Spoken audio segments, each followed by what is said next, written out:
here in this room, and if you look up to the ceilings, you will see that each ceiling in each of these rooms is decorated with many paintings and stucco works, very elaborate, but centered on a figure of the Greek mythology, a god or goddess of the antiquity, who are linked to planets, the planets. And as you can see here, we have the goddess Diana in front of the moon, because she's related to the moon planet. And so we'll see in each of these rooms a different planet and a different god or goddess. But the most important work of art in this room, the most impressive one, is opposite the windows, this amazing bust of Louis XIV. It was commissioned to an Italian sculptor, the most famous artist of the time, of the 17th century, who was working in Rome for the Pope. And Louis XIV was powerful enough to ask the Pope to leave, that the artist Lorenzo Bernini could leave Rome and come to Paris for a few months and work for the King of France. And he's a painter, an architect, as well as a sculptor. And while he was in Paris, in France, he made this bust of Louis XIV. And it's an amazing depiction of the king at the peak of his glory. He is, in this image, 27 years old. He is the most powerful king in Europe. And as you can see, Bernini has depicted him with the chin slightly high to give him the sense of importance, and also with a big cloak over his armor floating in the wind to give a sense of epic, a sense of movement, a sense of history to this bust. And I have to say that when Louis XIV discovered the bust once it was finished, he was very impressed by the bust and he loved it. And that's why he decided to create this huge pedestal to display the bust.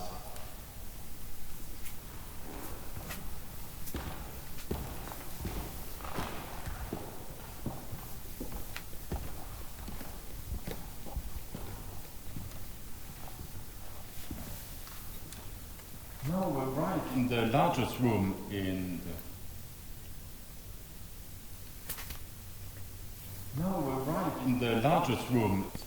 big enough. These balls were part of the court receptions in the evening.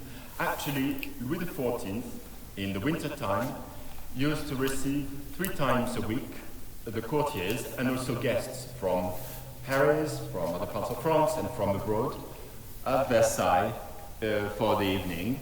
The guests were served some food, drinks, of course, and they could play cards, billiard, and as well as dance in this room.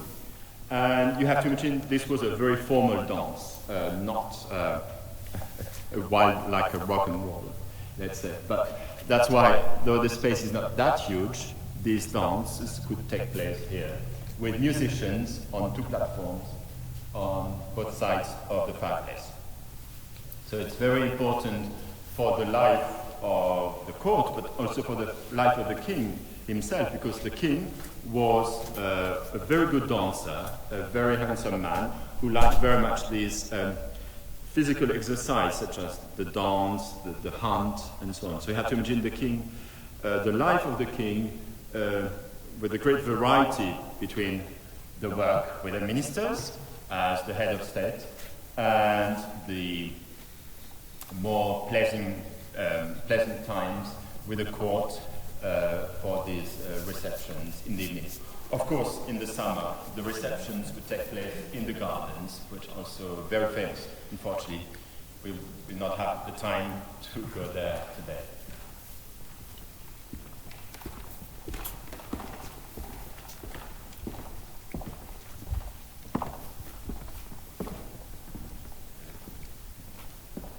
Now we enter one bedroom. Actually, it was not a bedroom as such, a bedchamber as such, but it was a a symbolic one, an official one, because in this series of rooms, first the king used to live there for a few years, and then he moved his apartment to another series of rooms. We'll visit the new apartment of the king later on during our tour. And this series of rooms, the former apartment, was used only for these receptions, as I said. But since in France there is a rule that the king always receives in his apartment. So, to make it clear that the courtiers, the guests were invited by the king, there was still a bed here, a formal bed in this room. And this is one of the rooms where we could recreate the atmosphere of the time of Louis XIV, especially with a very, very important art work, this clock, this mechanical clock, with above the dial you may see a sort of a tempietto, a building, which has a mechanism and it opens, and at the hour, the doors open and the statue of the king comes out from the central doors. The clouds open above it and there is a statue of the Victory that comes out and crowns the king's statue, and on both sides you have statues coming out of courtiers bowing to the statue. So it's a fantastic mechanism, and visitors who are coming here to Versailles every day would make sure to be at the hour in this drawing room to see the mechanism of the clock. So the clock was bought by King Louis XIV in 1708, so at the very beginning of the 18th century. So it's one of the oldest pieces now in the palace.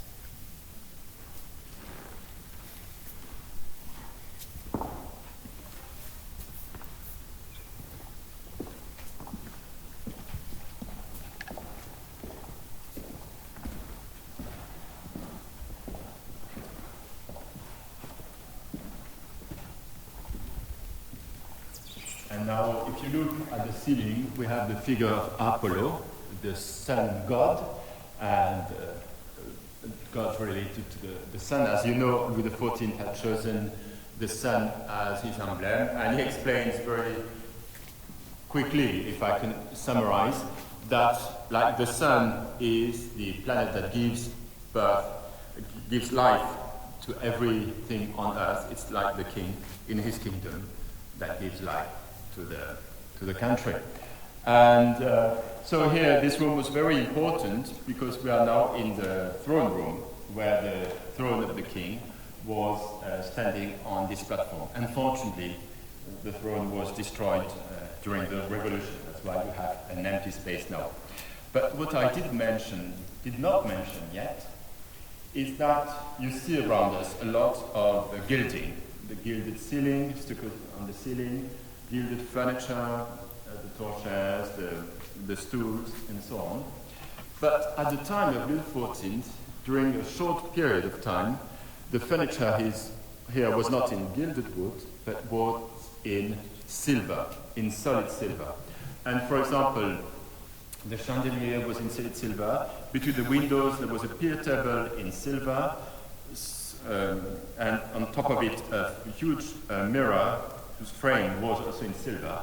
And for example, the table was weighing 350 kilograms of silver, while the frame of the mirror was weighing almost 500 kilograms of silver. So you can imagine here everything in these rooms in solid silver. And unfortunately, in 1688, there was a new war that started in Europe, and to be able to pay the armies and so on, Louis XIV needed badly the monetary value of the silver that was kept.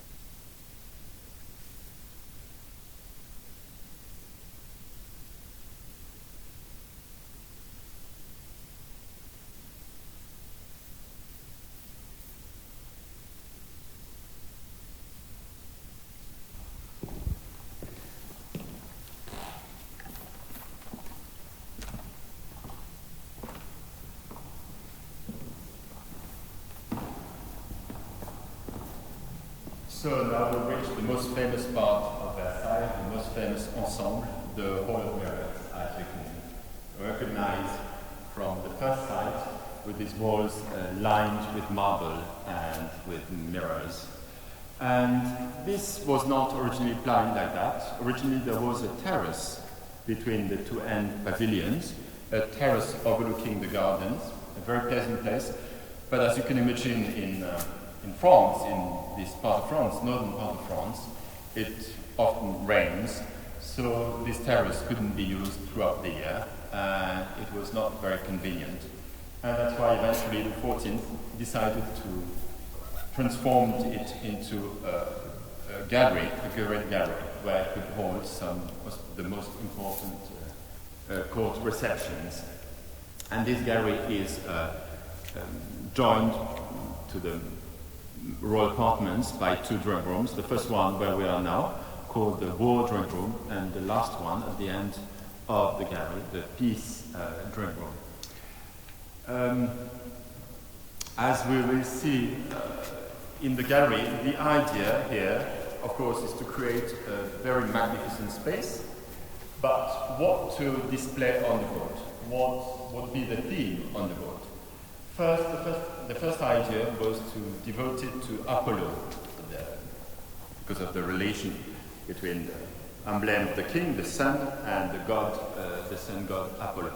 But there is already an Apollo gallery in the royal palaces in Le Louvre, and so that we decided eventually to devote it to the semi-god Hercules. Hercules is a symbol of the good government, of the deeds of the king. And eventually, Louis XIV changed the program once more and decided that it would not be devoted to Apollo nor to Hercules, but to himself. And that the paintings on the boards would depict the main events of his reign, of the beginning of his reign, of the first 20 years of his reign, between 1621, when he decided to hold the reins of the government, that is to say, to get rid of the prime minister. He would act from then on as the king, the head of state, as well as the prime minister, the head of the government, so just one person instead of two, of course working with the ministers. And this tells the story of his reign from that year till 1678, when the Hall of Mirrors was started, the building of the gallery was started.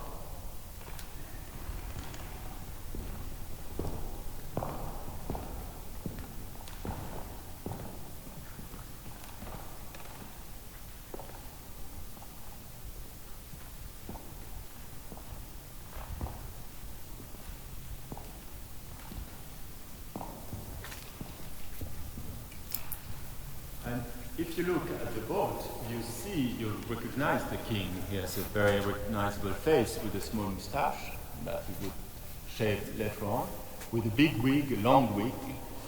It's not his natural hair anymore. And these wigs very much in fashion in France and over Europe at the end of the 17th century and throughout the 18th century.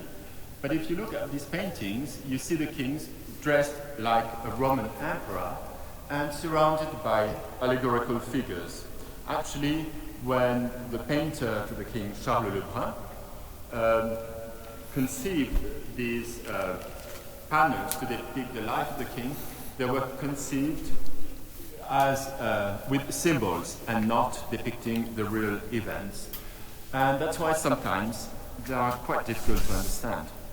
And to help the visitors, it was decided to add cartouches under the main paintings with the explanation of the paintings. And for example, here you can read Passage du Rhin en présence des ennemis, so the crossing of the Rhine River under the fire of the enemies.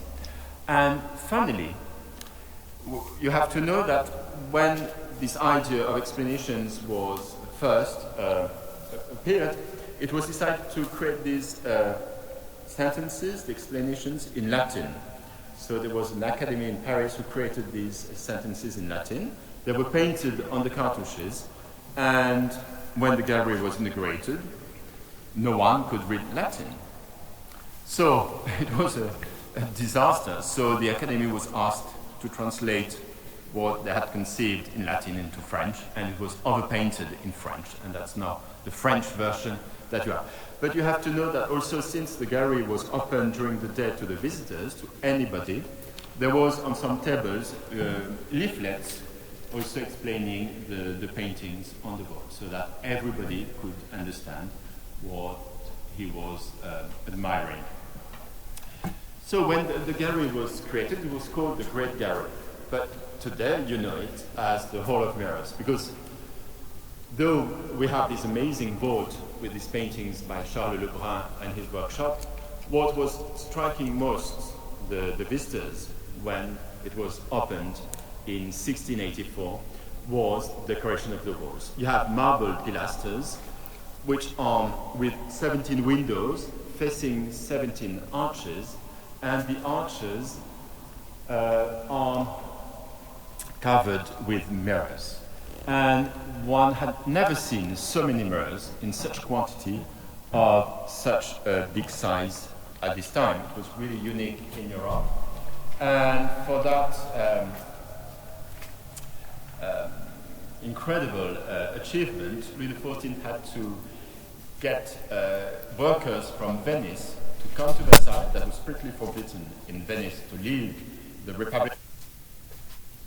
Come to Versailles, that was strictly forbidden in Venice to leave the Republic.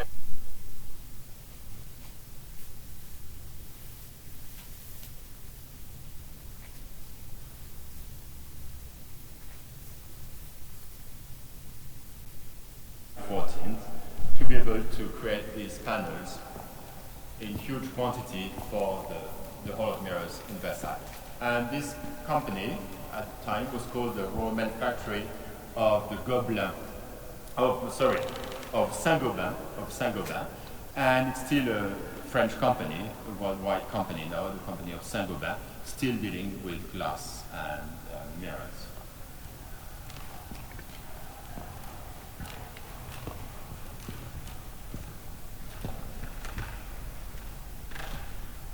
On the walls, you have not only the mirrors, and you have to remember that for the visitors, for most of them, it was the very first time, maybe the only time in their life, that they would see them complete from top to toe.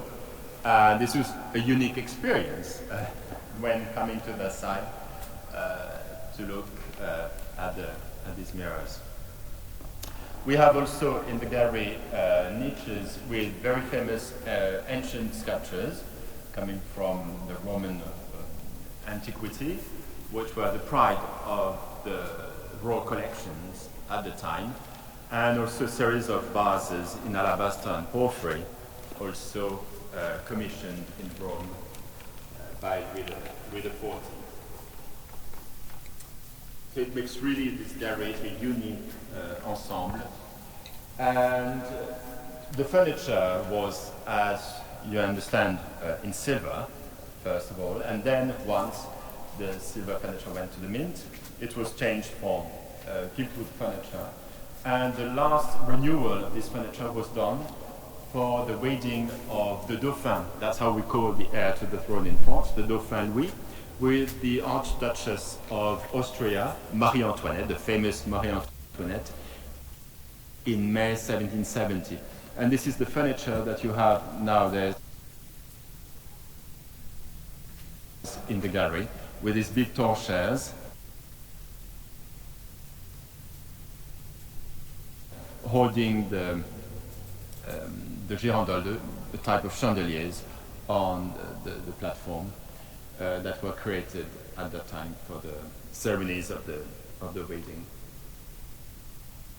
Light to this space at night for the court ceremonies, but you have to know that normally they were not hung permanently in the gallery because they would distract from looking at the paintings on the vault.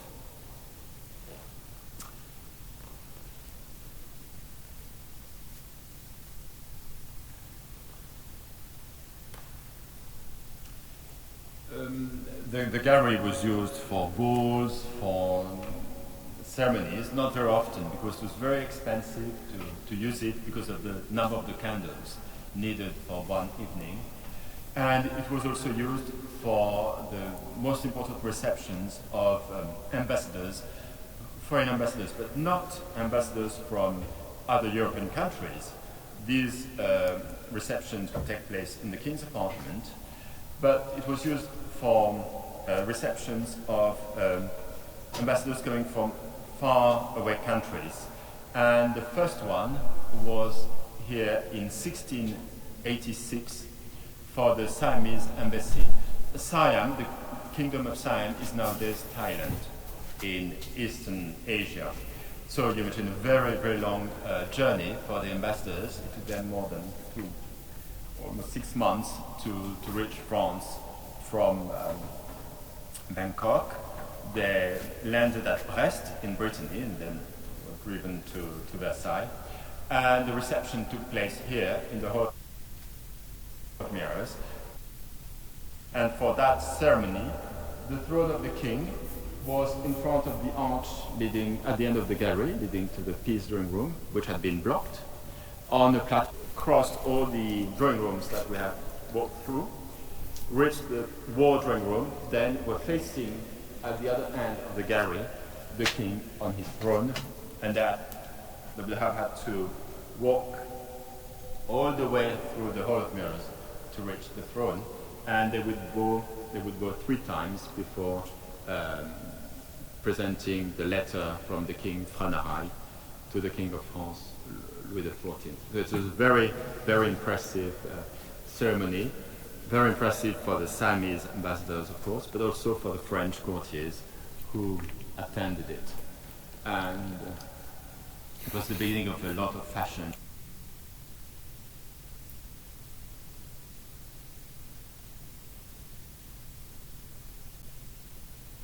Do you want to go to the King Chamber or Yes, directly? we can go maybe that way. Okay. Yes.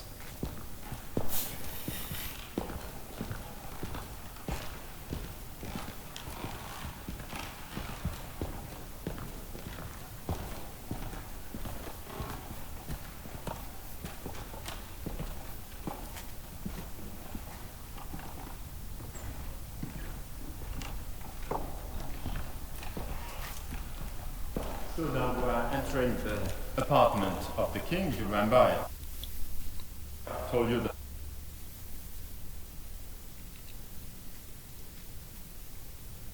the first drawing rooms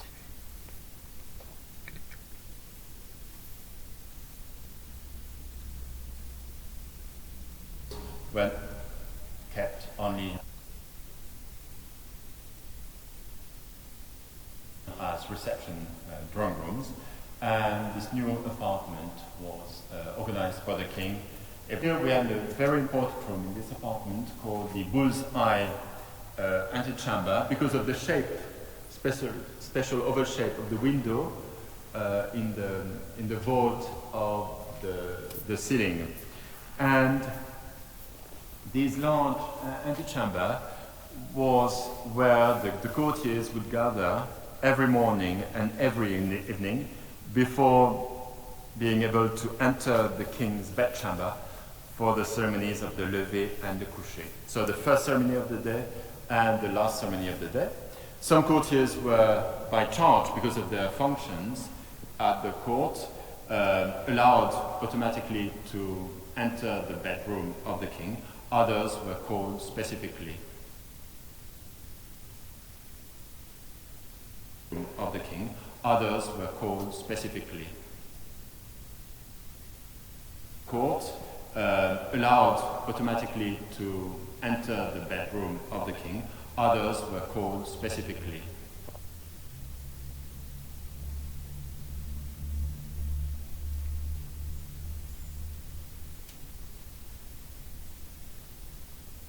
Completely out for the moment. Really? Yes. So now it's okay, but I think we're gonna stay in the Hall of Mirrors. Right. We are sorry there is a lot of connection problem in the palace, so we It's are an going. old building. Yes. so it's not. So back to the Hall of Mirrors, and now we can go towards the Queen's apartment.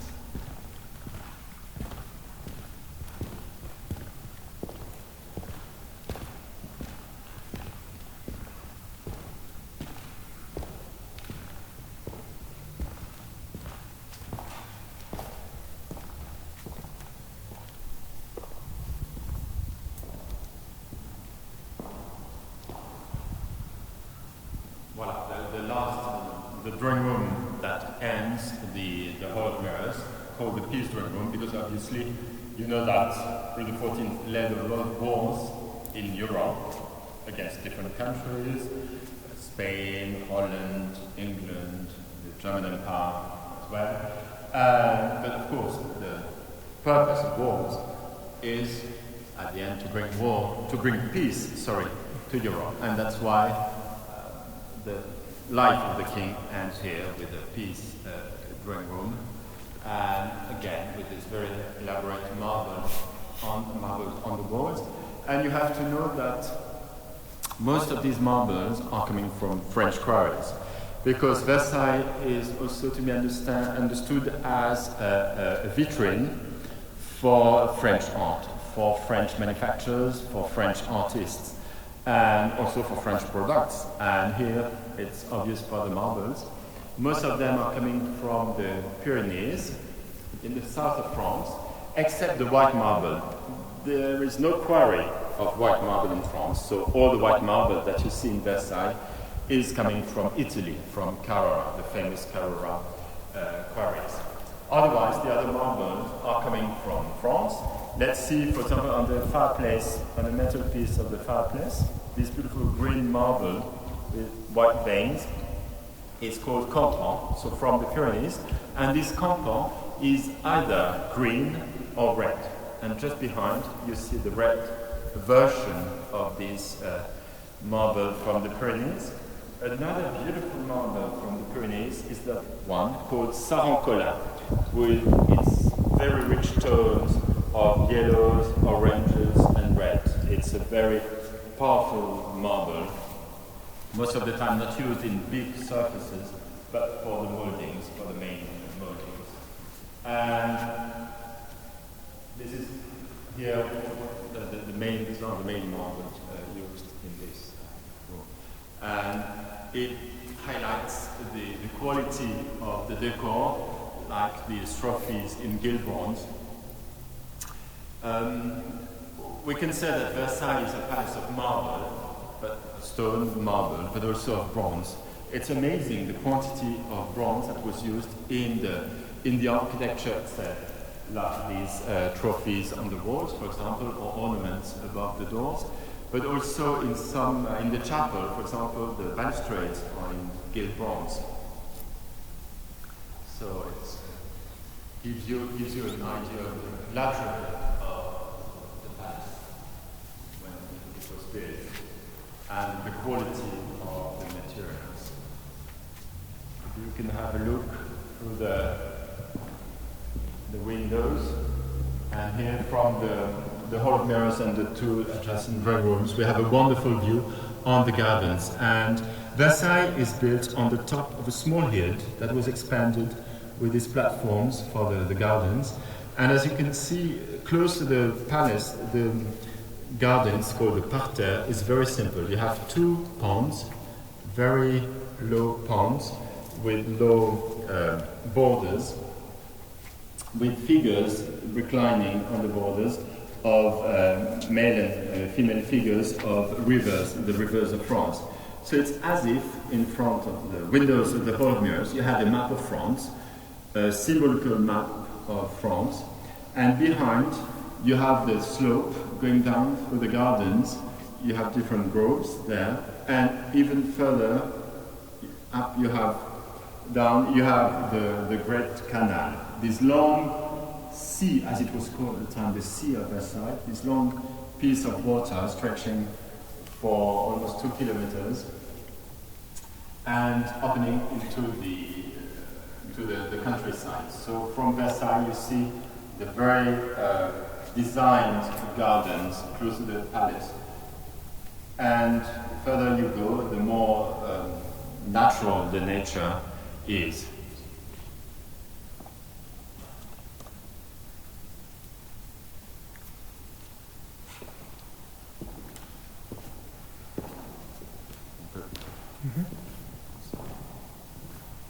From this window, we are looking to the south of the palace, and we can see the largest pond in Versailles, which is called the Pond of the Swiss Guards, because it was dug by the Swiss Guards of the king. Very strong and courageous men who did this enormous work to create this beautiful piece of water. And we see on the left the end of the southern wing, so the southern, foremost end of the palace. And you can imagine the apartments that were in these wings for the princes of the royal family.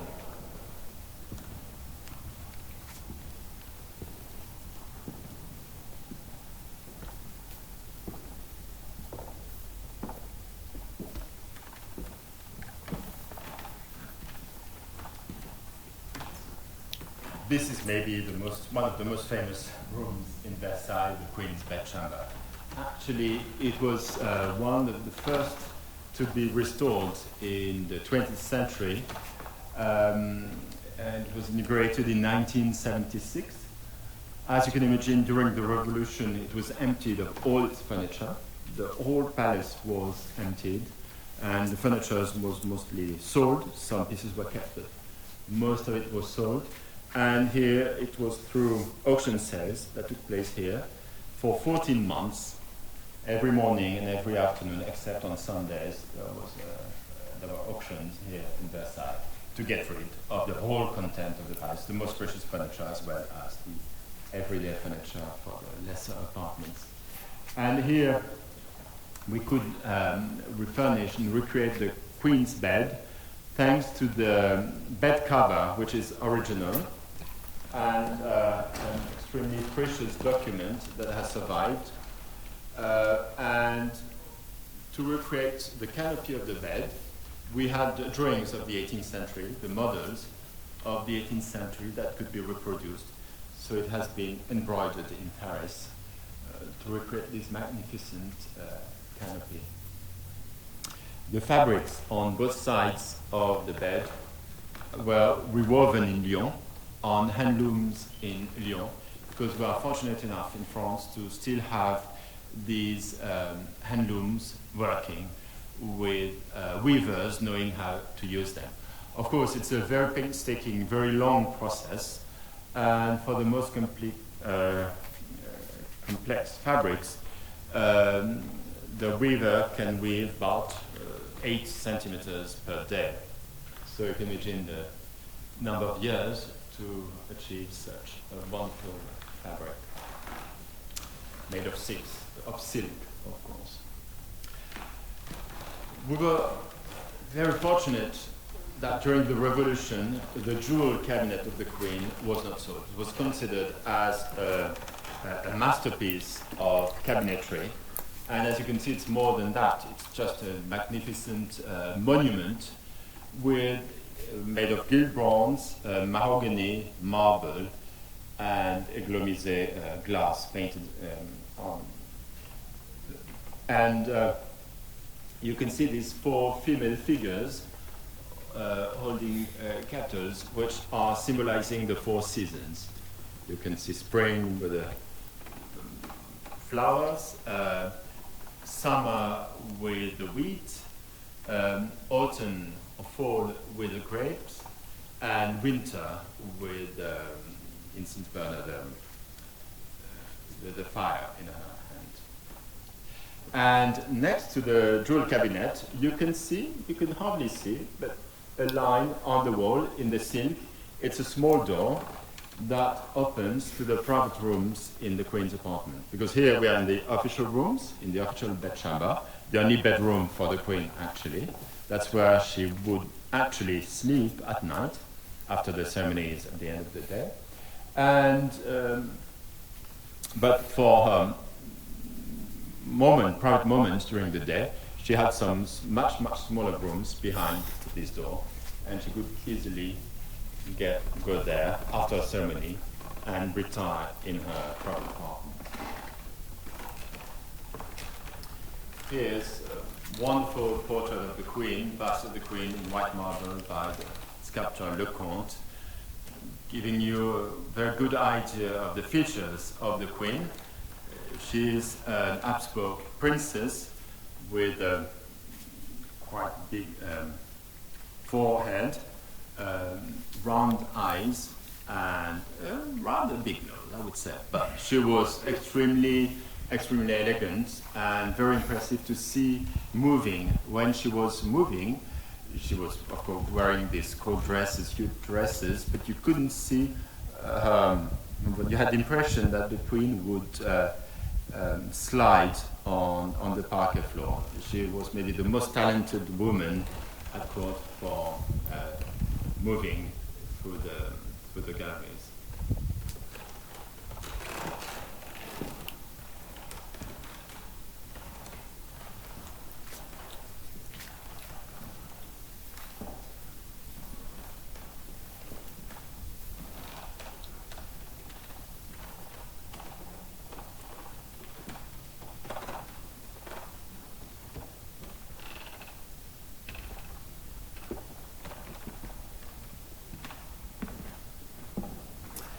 Now we are in another official room in the Queen's apartment. We are in the drawing room of the nobles, where the most important ceremony that will take place here is the presentation to the Queen. When a lady is introduced to court, she comes to Versailles officially. She's introduced by another lady of the court, and for that ceremony, an armchair for the Queen is set instead of the chest of drawers opposite the windows under the big portrait of Louis XV. And the lady has been trained before the ceremony, comes through this door here on the right. She's wearing this huge court dress. She's supposed to bow 3 times before reaching the Queen, and then she's supposed to bend and kiss the lower part of the Queen's dress. But of course, when she starts bending, immediately the Queen stops her by touching her shoulder, and then she kisses the lady, and they talk for a while, for a little. And then the lady is supposed to go back to the previous room, not turning her back to the Queen. So she has to move backwards to the room. So that's maybe the most perilous part of the ceremony, with, again, this huge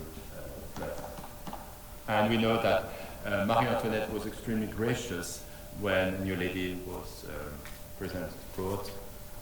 She would always find the right words and to have a small conversation with her.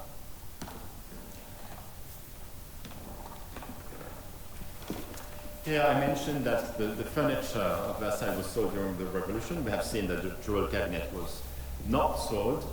We were fortunate enough to be able, in the last century, to bring back to Versailles some of the most important pieces of furniture, such as this set of chest of drawers and corner cupboards made at the end of the 18th century for Marie Antoinette by the most famous cabinet maker of the time, Jean-Henri Riesner, in plain mahogany, and among the most elegant pieces of furniture made for the Queen in those years. And so it gives you a very good idea of what an official drawing room in Versailles would be.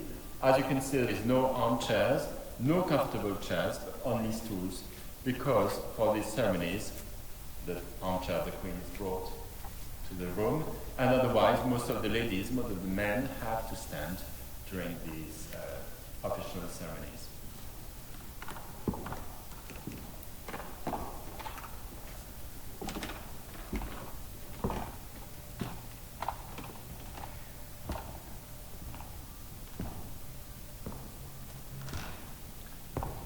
This is a big room. It's the pendant to the ball drawing room on the other side of the palace, of the central part of the palace. And this room is not used for balls, but for public dinner that would take place most of the time three evenings also in the week. And when the king and the queen would dine in public with sometimes other members of the royal family, they would sit on a table in front of at a table, sorry, in front of the fireplace, and anyone could attend these public dinners. One had to be properly dressed. One had to dress like a courtier, so that is to say for the women to have a fancy dress, I would say, and for men to wear a proper coat, and also to have a hat and a spare. And so these could be rented in the palace courtyards so that anyone could attend the ceremonies. The only limit was when the room was packed with people. Of course, they wouldn't let more people get in. We have the testimony of an Englishman who came to Versailles. He was in mourning dress, so he was wearing black, because he had a deceased person in his family.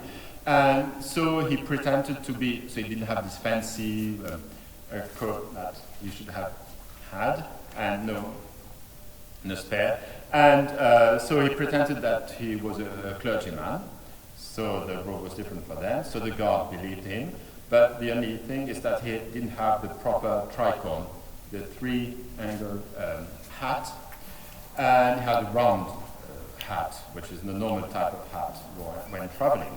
So the guard objected him to enter the room.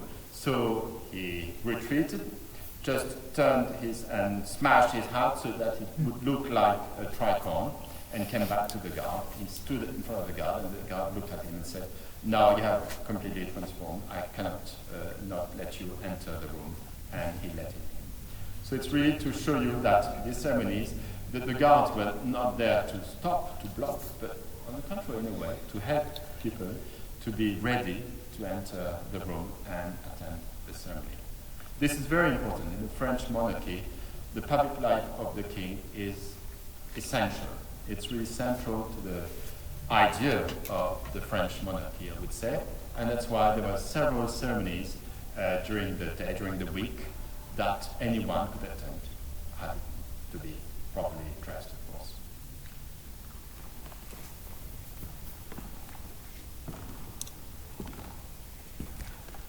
Maybe after this last room, we are going to go back in the Hall of Mirror for some question. If you have some question, you can prepare it, and after we are going back in the Hall of Mirror to answer it. Mm-hmm. So here, actually, we have walked through the Queen's apartment the wrong way. We started from the bedroom. Of course, this is the most important room and the last room to be entered. One would have started from here, from the guard's room of the Queen's apartment. And as you can see here, it's a room that has completely kept its original decor of the time of Louis XIV. And you can see here a much stronger red marble on the walls, much stronger than the marbles we have seen in the Hall of Mirrors, for example, because this is a specific marble from the Languedoc province in France, near the Mediterranean Sea. And you can see this very vivid red mixed with greys that are really characteristic of that beautiful marble. So the apartment of the Queen started with the guard's room, like the apartment of the King, and there were only 3 people entitled to have a guard's room at the beginning of his apartment: the King, the Queen, and the heir to the throne, the Dauphin. The other apartments of the members of the royal family didn't have that specific room.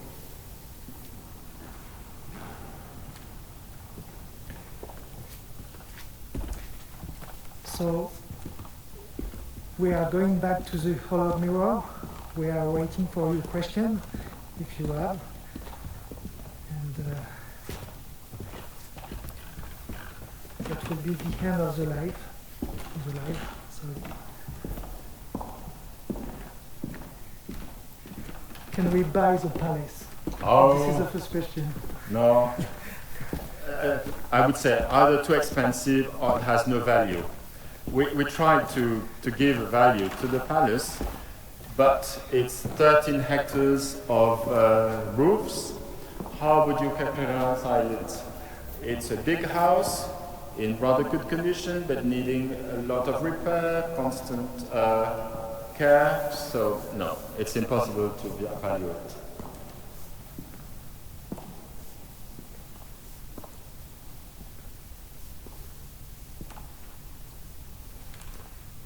When the palace will be open?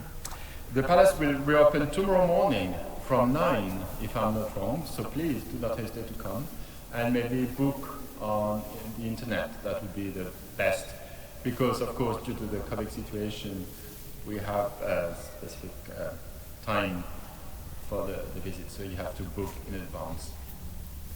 There is some bathroom in the palace? Yes, there were bathrooms for the members of the royal family, some of them even with the proper bathtubs with running water. The water from the rain was kept gathered from the roofs in tanks, and then with pipes it would go to the bathrooms. And of course in the summer months they would bring water by man, but otherwise, otherwise in the other apartments you would have to have a bathtub with the servant bringing the water. This is true gold. True gold? True gold. It's I don't mind. It's true gold. Yes, true. Wait, of course. It's gold leaf actually. What you see, it's either gilt wood or gilt metal, but it's not massive gold. Of course, there was nothing in massive gold except the plate of the king in massive gold. Otherwise, whatever you see is gilded. But it's gilded with true gold, with natural gold leaves, very thin leaves of gold that are applied either on metal or on the wood. Who paints the ceiling? So the ceiling was painted by the painter to the king, Charles Lebrun, and a team, of course, of painters. He couldn't have achieved that alone. It was a huge task, and it took him 6 years to complete the painting of the board, from 1678 to 1684. Do you want to say a few words in French? There is a lot of French online. Ah, bien sûr, je peux aussi m'exprimer en français. Je suis très heureux de vous accueillir pour cette visite, et donc j'espère que vous allez venir le plus tôt possible retrouver Versailles tel que nous l'avons découvert ensemble aujourd'hui. So, have you other question for Bertrand Rondeau?